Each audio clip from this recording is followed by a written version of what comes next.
Next at 11, we're going in-depth on Juneteenth now that it's an official federal holiday. Although it's recently become a national talking point, Black Americans have been celebrating June 19th for quite some time. It commemorates when the last slaves got word slavery ended years after the Emancipation Proclamation. But today, President Joe Biden signed a bill into law recognizing the holiday on a federal level. America's first Black and Asian American Vice President, Kamala Harris, co-sponsored the bill when she served in the Senate. And we have far to go, but today is a day of celebration. It's simply not enough just to commemorate Juneteenth. After all, the emancipation of enslaved Black Americans didn't mark the end of America's work to deliver on the promise of equality. It only marked the beginning. To honor the true meaning of Juneteenth, we have to continue toward that promise because we've not gotten there yet.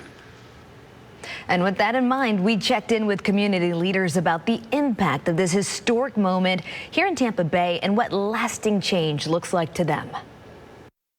America is trying to right its wrong. For many Americans, Juneteenth is quite new. But for many Black households, the story has been told. And with President Joe Biden signing this bill into law, now we'll commemorate the freedom of the last slaves in Galveston, Texas, together.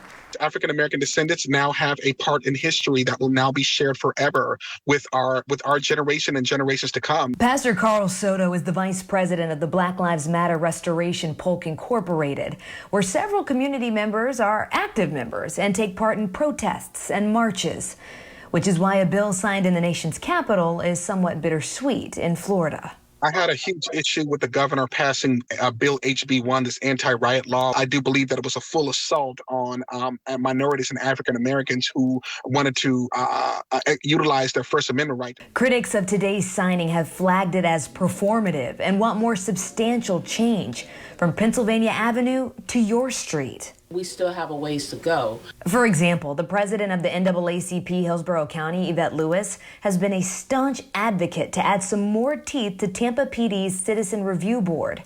At today's city council meeting, members voted on how many people the mayor and city council can appoint, but didn't address other things advocates wanted, like subpoena power.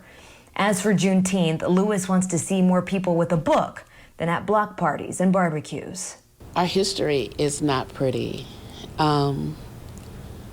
What happened to us, our ancestors, we understand. It's hurtful, it's painful, but it's a lesson that we all need to learn about.